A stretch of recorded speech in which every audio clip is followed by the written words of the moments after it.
어제 한덕수 전 총리 재판에 김용현 전 장관이 증인으로 출석을 했습니다. 그런데 김 전 장관의 변호인들이 따라온 것 같아요. 그 공판에. 그런데 소란을 좀 일으켰습니다. 그러다 결국에는 감치 조치를 당하는 일이 벌어졌는데 저희가 영상으로 어떤 내용인지 좀 보도록 하겠습니다.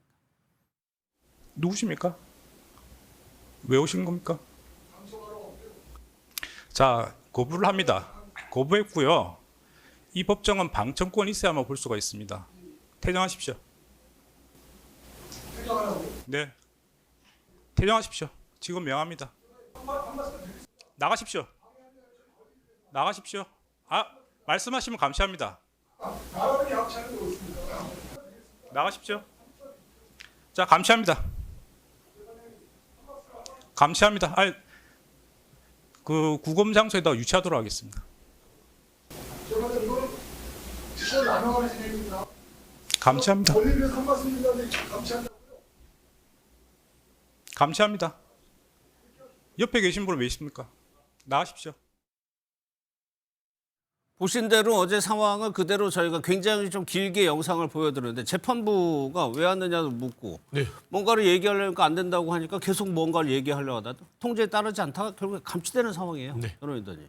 그러니까 이제 그 법원의 이 재판부의 그 가장 그 진행에 대한 결정권은 판사에게 있습니다. 그렇죠. 그 판사가 이 배판을 어떻게 진행할 건지는 정하는 것이고 이 재판정 내에 있어서의 그러니까 그 안에 법정 질서 부분도 판사가 결정을 합니다. 예. 근데 그 부분에 따라야 되는 것이고 사실상 이 김용현 측 변호인들이 방청권도 없이 거기에 있기 때문에 사실 나가라고 하는 부분들은 법률과 절차에 따라서 할 수 있는 부분인데 김용현 측 변호인들이 그냥 여기에 대해서 난동을 부리는 격이죠. 판사의 말에 따라야 되는 게 그 규칙 아니겠습니까?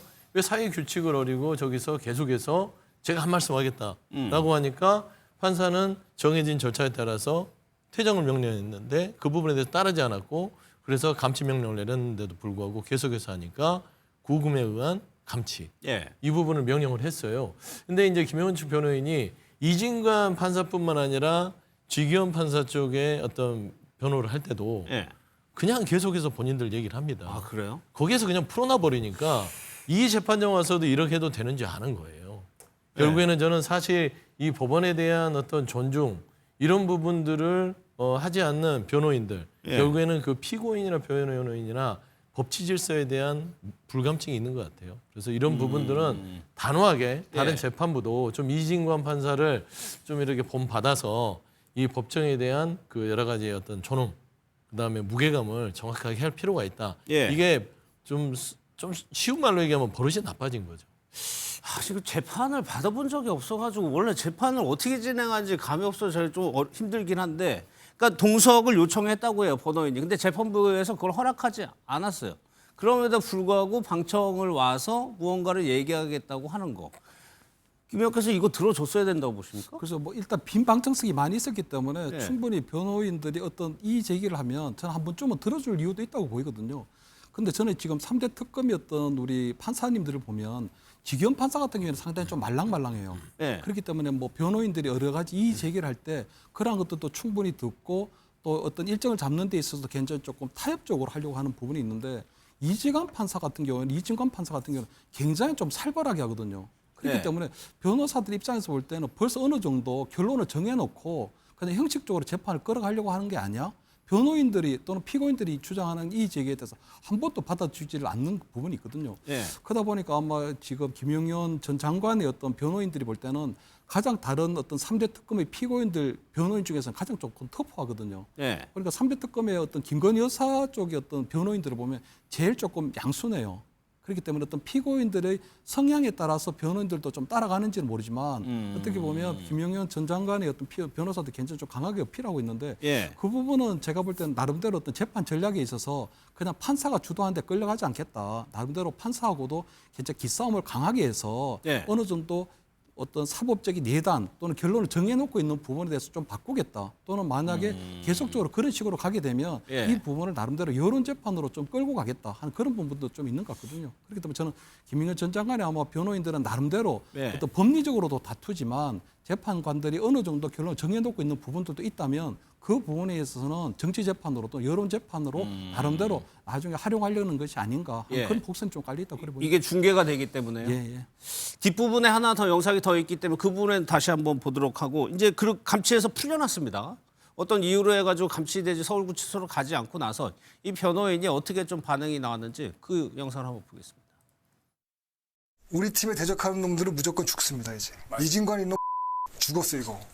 여러분들 이진관이가 벌벌벌 떠는 걸 보셨어야 돼요. 걔 약한 놈입니다. 그거 진관이 그거 전문용어로 뭣도 아닌데 엄청 위세를 떨더라고요. 그래서 끝나고 나서 유튜브에서 저런 방송을 한 건데 글쎄요, 성취문제 보통의 피고인의 변호인이라면 판사에게 저렇게 했다고 피고인이 불리해질 수 있으니까 그렇게 못하잖아요. 보는 제가 다 부끄럽네요. 그러니까 저런 수준의 사람이 법정을 모독하는 대한민국의 사법부를 모독하는 행위를 우리가 모든 국민이 아까 영상을 통해서 전 본 것이라고 생각을 하고요. 그러니까 지금 저 사람들은 김용현 전 장관의 변호인들입니다. 그렇죠. 근데 아까 재판장은 한덕수 전 총리에 대한 재판장이었죠. 재판이 진행되고 있는데 증인으로서 김용현 전 장관이 온 것이기 때문에 마치 아마 호도할 겁니다. 저쪽은 아마 우니 왜 변호인을 못 들어가게 하냐 이렇게 얘기를 하고 싶을 것 같은데 그 재판은 한덕수 전 총리에 대한 재판이었고 증인으로 김용현 전 장관이 온 것이기 때문에 변호인을 동석시킬 의무가 없는 것이죠. 그렇기 때문에 동석을 거부한 것이고 근데 동석을 거부했음에도 불구하고 저 변호인들이 마치 난입을 해가지고 발언권을 얻고 발언을 하려고 하니까 그걸 제지한 거고 제지에 따르지 않으니까 감치한 거고 아주 정상적인 그 절차에 따라서 전 이재관 판사가 잘 하셨다고 생각을 하고요. 아까 그 지기현 판사와의 분위기 차이를 좀 말씀하셨는데 사실 저는 글쎄요 일반 재판이라면 뭐 지기현 판사처럼 뭐 좀 말랑말랑하게 할 수도 있다고 생각합니다. 뭐 재판에 오면 당연히 양측이 싸우기 때문에 그 분위기를 중재시키기 위한 노력을 판사가 할 수도 있다고 봅니다만 판사 스타일에 따라서 하지만 이 재판은 뭔 재판입니까? 내란 혐의 재판입니다. 내란 혐의 재판에 있어서 저렇게 이진관 부장판사처럼 저렇게 엄단하는 모습들을 보여줘야지 저는 지기현 부장판사처럼 그렇게 해서는 그런 말랑말랑한 태도를 보여서는 안 된다고 생각하거든요. 그렇기 때문에 저는 저 변호인의 저런 발언이나 본인의 그 피고인에게 도움도 되지 않는 고용인에게 도움도 되지 않는 저런 발언들을 하는 것들을 보면서 글쎄요 김용현 전 장관의 재판에서는 대체 어떤 일들이 벌어지고 있는지 국민들께서도 좀 아셔야 되지 않을까. 아마 저 변호인들이 다른 사람의 재판에서 저 정도였다면은 김용현 전 장관의 재판에서는 더 했을 것이거든요. 다음에 볼 영상이 그렇습니다. 네. 있어요.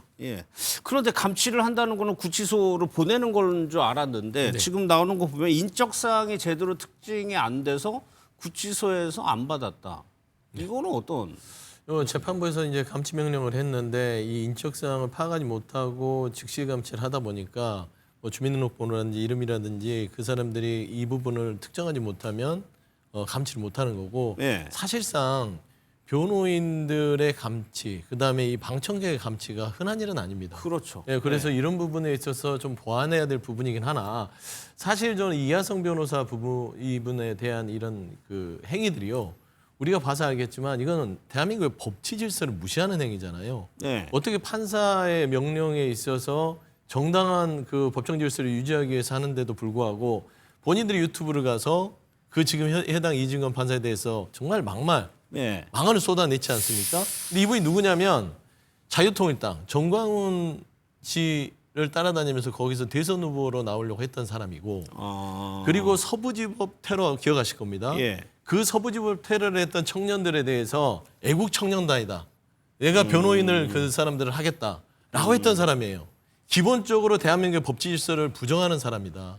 저는 이 부분에 있어서는 이 감치 명령들의 제도적인 부분을 보완해서 이 부분은 21일 이내에서 저는 그 구류 조치를 좀 해야 될 것 같고 변호사 자격을 계속해서 대한민국에서 유지하게 해주는 게 맞는지 이에 대해서도 대한변협에서 심각하게 고민해야 될 문제다. 저는 그렇게 좀 말씀드립니다. 인적사항 진술을 거부하고 이게 특정이 안 되면은 감치가 안 된다. 그러면 이준우 대변인께서는 뭐 영상 보시고 하셨지만 이 부분 어떻게 보셨어요? 이제 주민번호를 이제 파악하지 않고 이제 감치시켰는가 봐요. 근데 감치된 장소에 가서 특정인 신분을 특정하기 위해서 확인했더니 주민번호가 없으니까 다시 주민번호를 확인해달라고 재판부에 요청을 합니다.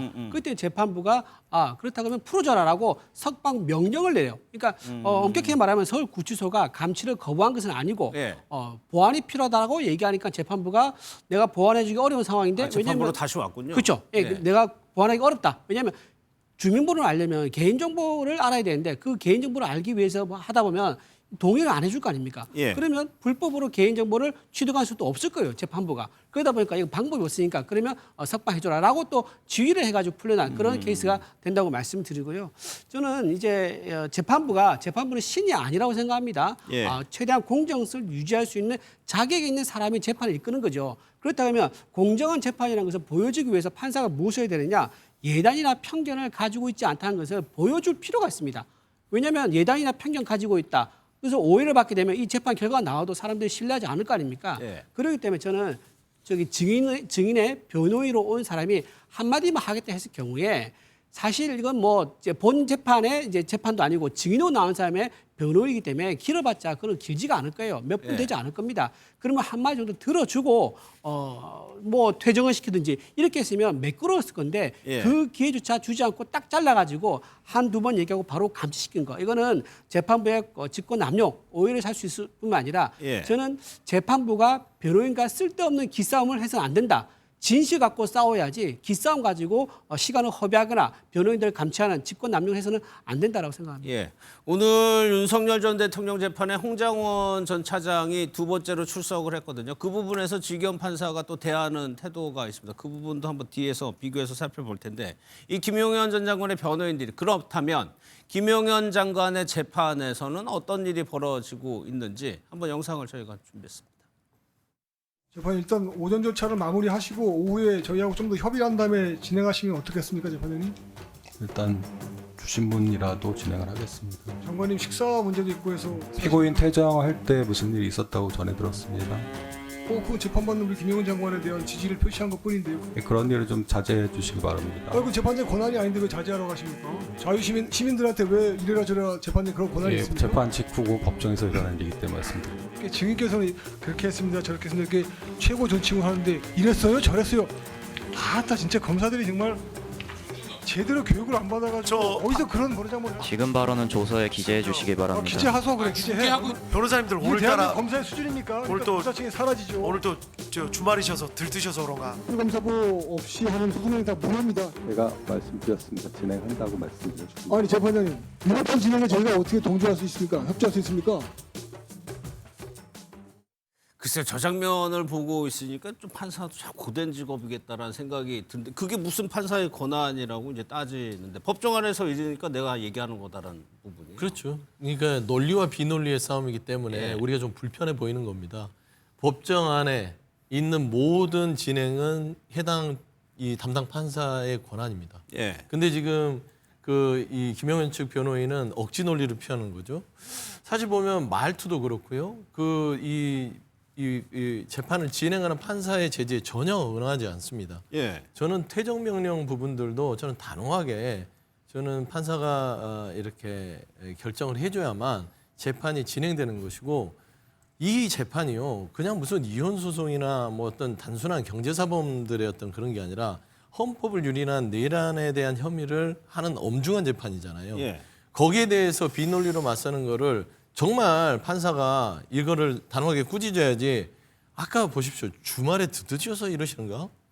이게 무슨 집판사요. 예. 그럼요. 집판사예요. 저는 집판사가 문제입니다. 이렇게 집판사가 김용현 측 변호인들을 풀어주다 보니까 이진관 판사가 진행하는 이 재판까지 와서 막무가내로 막 이렇게 어깃장을 놓는 거 아니겠어요. 저는 이런 부분에 있어서는 저는 이 법원의 가장 수장인 조희대 대법원장이 이런 부분들에 대한 좀 룰 예. 이런 것들을 이 재판정에 좀 내려야 되지 않을까. 예. 그리고 다시 한번 말씀드리지만 이 이하성 변호사 이분이 변호인으로서 자격이 있는지에 대해서도 저는 대한변협이라든지 여러 가지 사안으로 해서 자격 파탈까지 저는 검토해야 된다. 예. 그렇게 좀 말씀드립니다.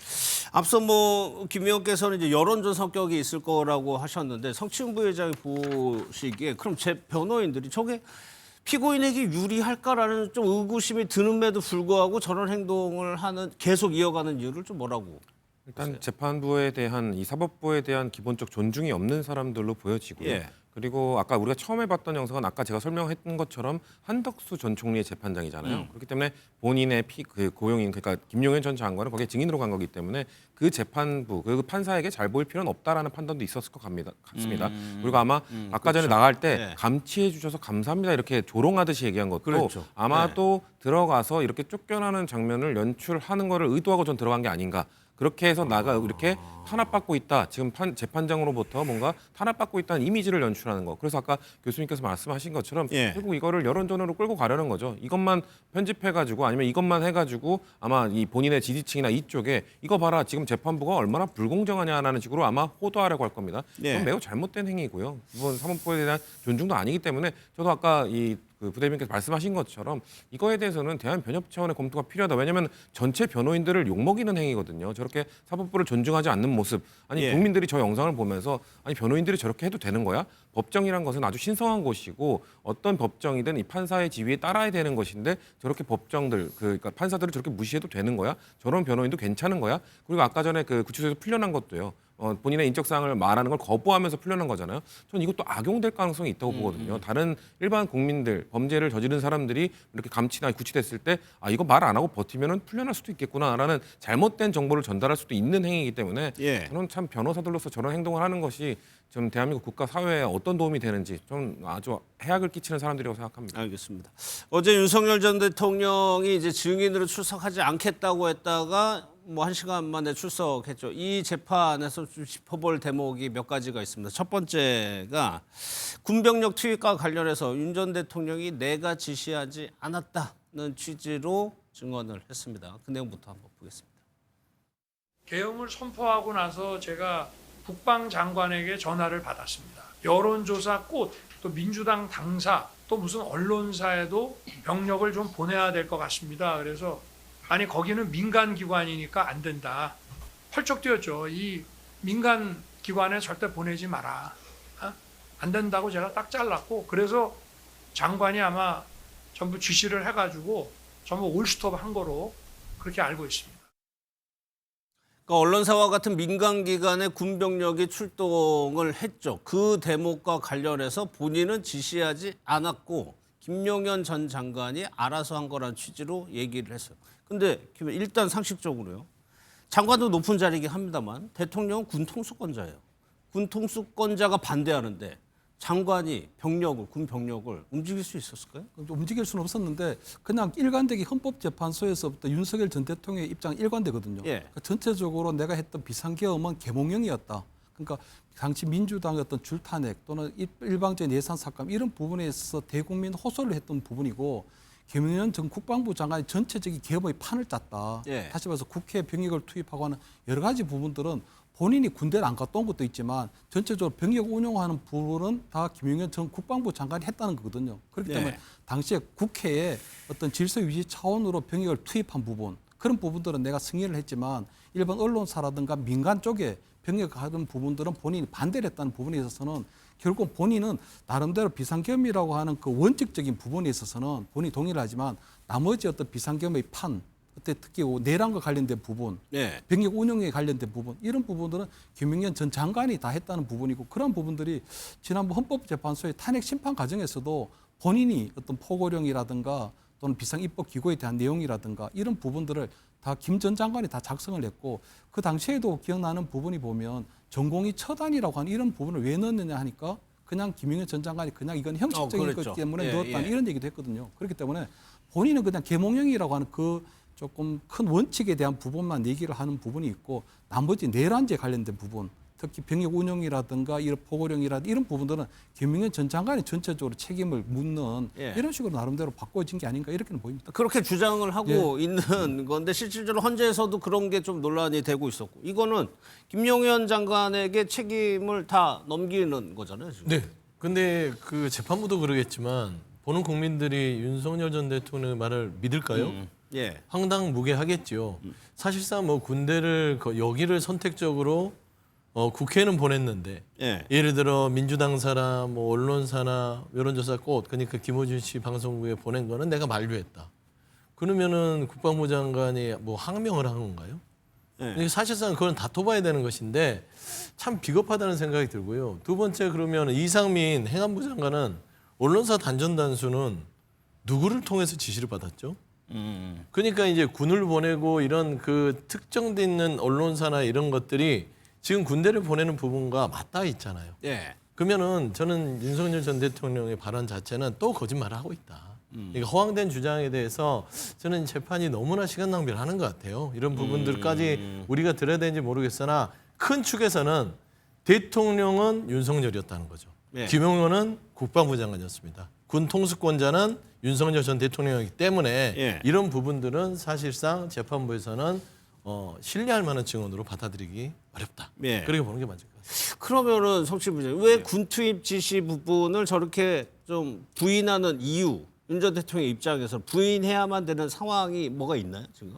왜냐하면 그게 가장 결정적 부분이기 때문이죠. 예. 이 내란죄와 관련돼서 그 군인들을 투입해서 국회를 봉쇄하려고 했던 시도, 그리고 국회의원들을 끌어내려고 했던 시도, 그러니까 입법부가 이거를 해제하라는 걸 막으려고 했던 시도, 이게 사실 이 내란 혐의에서 가장 큰 결정적 증거가 될 수 있는 거, 결정적 요인이 될 수 있거든요. 예. 그렇기 때문에 본인은 명령을 내리지 않았다. 지금 내란의 숙에 우두머리로 지목이 되어 있는 상황이기 때문에 본인은 군 병력 투입을 나는 내가 직접 명령한 게 아니라 난 반대했다. 근데 김용현 장관이 무리해서 한 것이다라고 하면서 본인은 예. 어떻게 보면 그 내란죄 혐의에서 빠져나가려고 그걸 줄이기 위해 하는 건데 아까 방금 말씀을 하셨습니다만 그 말을 믿을 사람이 누가 있겠습니까? 이거를 계몽령으로 믿는 사람도 지금도 없고요. 군 투입 그리고 소방청장에게 단전 단수하라는 지시 이런 것들이 전방위적으로 이루어졌다는 것 자체가 이것을 단순히 그냥 뭐 며칠짜리 계엄, 그냥 계몽 이런 것이 아니라 정말 계엄, 내란을 시도했던 것이기 때문에 아무리 이런 것들에 대해서 지금 유일하게 윤석열 전 대통령이랑 말이 맞는 사람이 김용현 전 장관이거든요.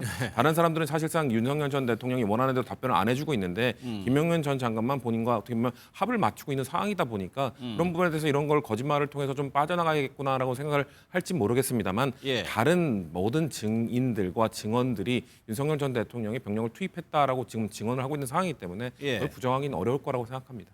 관련해서 이준호 대변인 혹시 김용현 전 장관의 입장이 뭔지 뭐 아시는 거 있어요? 글쎄 제가 김용현 장관 뭐 변호인과 따로 뭐 연락한 거는 없어서 예. 뭐 따로 더 구체적인 내용은 알 수 없지만 제가 보기에는 이제 윤석열 전 대통령의 답변에 대해서 민주당은 지금 이렇습니다. 입장이 내란몰이라는 큰 목표가 있지 않습니까? 그 목표에 맞추어서 진술들을 끼워 맞추고 해석을 하는 것 같아요. 지금 윤석열 전 대통령이 답변한 것 중에서 내가 지시했다라는 원하는 답변이 안 나오니까 부하직원에게 책임을 떠넘긴 거 아니냐라는 이제 이런 지적을 하는데 네. 그거는 원하는 답변이 아니기 때문에 그렇게 책임을 떠넘기다고 비판을 하는 거다라고 이렇게 좀 볼 수 있다고 보고요. 또 이제 윤석열 전 대통령이 사실을 말하는 거면 어떻게 하겠습니까? 지금 이게 법원에 판결 나온 게 아니지 않습니까? 이제 1심하는 과정인데 그 안에서 사실이 확정되지 않았는데 이거를 사실을 그 점 전제해서 계속 반복적으로 얘기한 것은 좀 부당하다는 말씀드리고 실제로 굉장히 위험한 게 왜냐하면 네. 곽종근 사령관 같은 경우에 인원을 끌어내려라 그 얘기가 굉장히 중요한 포인트가 됐습니다. 무슨 말이냐?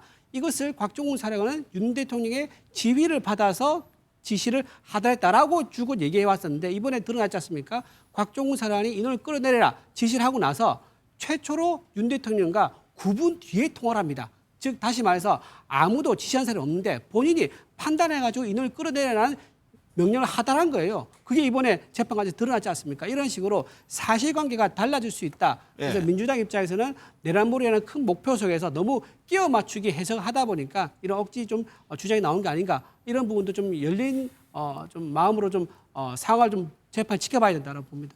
알겠습니다.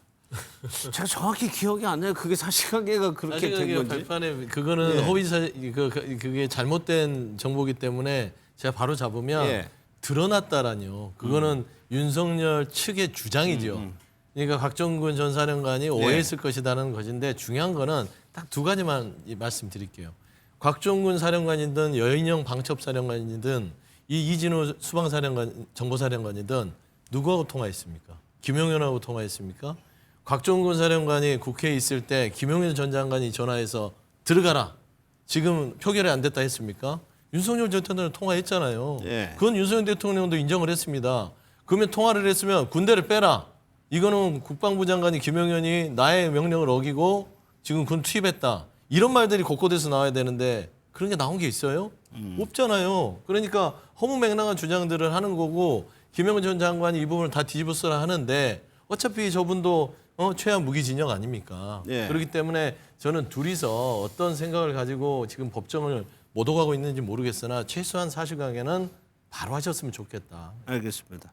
또 하나요. 이렇게 말고 또 기억이 안 난다고 얘기한 대목도 좀 상당히 있었습니다. 그 대목은 또 어떤 내용이었는지 그 내용도 한번 보겠습니다. 상의 안주머니에서 문건을 꺼내어 읽어본 후에 다시 이를 집어넣는 모습이 확인됩니다. 여자분은 누굽니까? 우영주 장관입니다. 저기에 제가 있습니까? 없습니다. 네, 그럼 제가 알기가 어렵지 않습니까? 집무실로 들어가는데 당시 무슨 말씀하신 겁니까?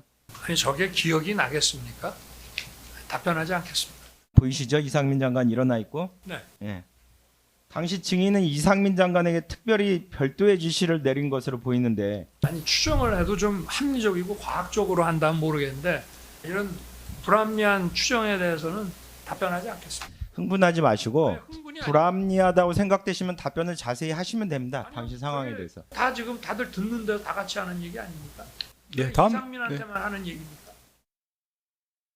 저 CCTV가 특검에서 꽤 전에 공개를 하면서 당시 국무회의 정황이 어땠는지를 보여줬는데 그러면서 이제 당시 윤 전 대통령이 거기에 있었으니까 그걸 틀면서 물어보는데 대부분 잘 기억하지 않고 제대로 답변은 하지 않았어요.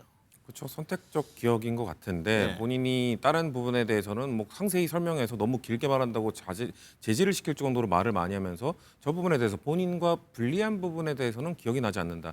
사실 저 국무회의에 참석했던 많은 사람들이 선택적 기억력을 지금 주장하고 있거든요. 그렇죠. 최상목 총리, 이상민 장관 전부 다 선택적 기억력입니다. 최상목 총리는 심지어 뭐라고 말했냐면 나이가 안경을 안 쓰고 갔기 때문에 글자를 보려면 매우 애써야 돼서 내용을 잘 보지 못했다는 식의 거짓말까지 하고 있거든요. 그러면서 그런 다의 복장을 보라. 나는 원래 양복을 갖춰 입고 가는데 갑자기 간 거였기 때문에 안경과 복장을 갖춰 입지 못하고 갔다. 이런 식으로 거짓말을 하기도 하고요.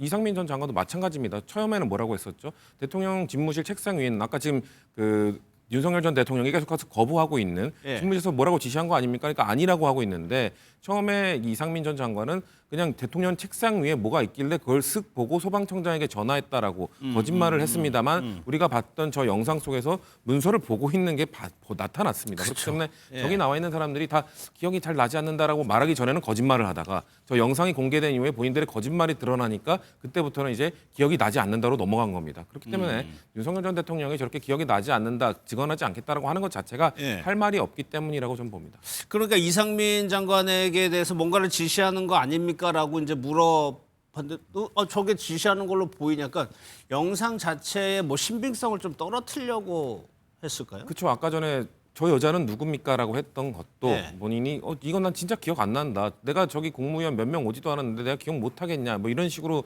본인이 정말 기억이 안 난다는 걸 얘기하고 싶은 것 같은데요. 제가 막 누누이 말씀드리지만 저 영상을 통해서 이미 이 수많은 거짓말들이 뒤집혔기 때문에 윤석열 전 대통령이 본인과 불리한 진술이라고 해서 본인과 불리한 영상이라고 해서 저런 식으로 계속 거부한다고 해서 재판부가 받아들일 가능성이 저는 없다고 봅니다. 그래서 김 의원께서는 어떻게 보세요? 이건 영상이 뭐 증언도 아니고 실제로 저희들도 다 보고 있는 거에 대해서 조금 적절한 설명은 아닌 것 같다는 것도 재판부가 인식을 할 수 있거든요. 그래서 제가 볼 때 윤석열 대통령이 당시 이 국무회의에 참석했던 국무위원들을 좀 보호해 주려고 하는 것 같거든요. 국무위원들을. 왜냐하면 지금 이제 상황을 복귀해 보면 지난 12월 3일에 비상계엄이 아주 치밀하게 준비됐다기보다는 상당히 좀 엉성하게 그렇게 좀 진행된 부분이 있었거든요. 그렇기 때문에 아마 본인이 생각할 때는 비상계엄이라고 하는 비상대권을 김용현 전 장관하고는 상당히 좀 깊이 있게 논의했던 것 같아요.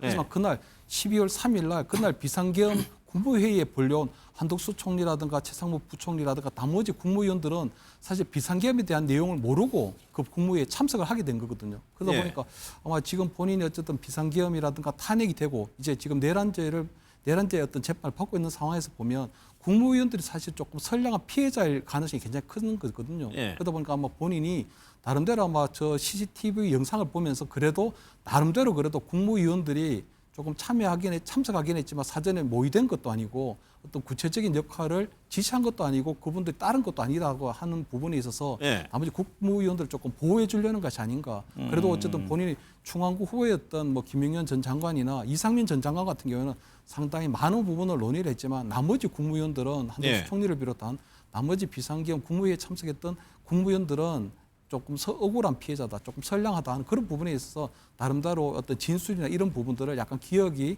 좀 나지 않는다, 조금 예. 기억이 뭐 가물가물하다 하는 형태로 조금 피해 나가고 있는 부분이 아닌가 그렇게 보입니다. 예. 이준호 대변인께서 보시기엔 뭐 CCTV 영상을 이제 뭐 과거의 일이라도 내 기억이 안 나다가 그때 영상을 이렇게 보면은 곰곰이 생각해 보면 아, 저 때 이런 얘기를 했었지라고 생각이 날 것 같기도 한데 어때요? 그럴 수도 있는데요. 비상대권을 행사하는 그런 이제 엄중한 결단을 내리는 상황 아니겠습니까? 그러면 오히려 더 그때 당시 상황이 좀 어떤 그 결단 내렸을 때 여러 가지 복합적인 상황들, 그러면 심리적인 압박이나 책임감 이런 무거운 이제 그런 심리 상태에 있었기 때문에 예. 오히려 또 이제 기억이 안 날 수도 있다. 실제로 기억이 안 날 수도 있다라는 생각이 들고요. 저 영상 보시면 아시겠지만 국무위원들 모여가지고 다 옹기종기 모여서 이 무슨 일이 있는 거냐라고 서로 막 얘기를 묻고 하는 장면이 나오지 않습니까? 지금 오히려 역설적으로 전혀 준비되지 않은 상태에서 국무위원들이 호출받고 몰려들었다. 예. 몰린 장면이다. 자, 이렇게 좀 간접적으로 좀 해석할 수 있을 것 같아요. 알겠습니다. 그 말씀하신 대로 한덕수 전 총리에 대해서는 반대하는 취지로 한덕수 전 총리가 얘기했다고 윤 전 대통령이 얘기를 했어요. 그런데 어제 장면에서 인상적인 대목이 윤 전 대통령이 증인으로 들어오니까 한 전 총리가 인사하는 모습도 포착이 됐거든요. 네. 뭐 인사를 안 할 것도 없고 또 한다고 해서 잘못될 것도 아니겠죠. 네. 그래도 어차피 이제는 뭐 한 배를 탔다가 지금은 한 그 말하자면은 법정에 쓴 그런 모습이 됐기 때문에 사실상 뭐 공범으로서 서로 간의 어떤 여러 가지의 뭐 교감 뭐 그런 것도 있을 것 같아요. 근데 사실상 저는 한덕수 전 총리나 이상민 전 장관 그리고 내란 우두머리인 윤석열 전 대통령을 다 포함해서 보면 비겁합니다. 그러니까 정말 허황된 말들로 계속해서 국민들 앞에 어떤 갖가지 해명을 하는데 나 뜨거워서 못 보겠어요. 예를 들면 저는 한덕수 전 총리를 보호하려는 여러 가지 얘기들을 하는데 그것도 본인들이 큰 덩어리에서 이 나라를 그 12월 3일 날 평온한 날에 난리통을 만들어서 정말 헌정 질서를 유린하고 국가가 6개월 이상이 정지됐습니다. 저는 그런 것들을 보면 반성하고 있는 그대로 사실을 가지고 정말 국민 앞에 사죄하고 재판부에 사실 좀 선처를 구하는 그런 모습들이 국민이 보고 싶은 모습 아닐까요? 근데 앞서도 우리 성치훈 그 부대변인이 얘기했지만 아니 한 나라의 총리와 부총리까지 했던 사람들이 뭐 뒷주머니에다가 그 서류를 넣어서 못 봤다는 사람, 안경이 없어서 못 봤다는 사람, 멀리서 초능력으로 본 것도 아니고 그렇게 이 단전단수의 문건을 봤다는 사람, 이게 그 한 나라를 통치했었던 국무위원들의 모습이었다라는 것들.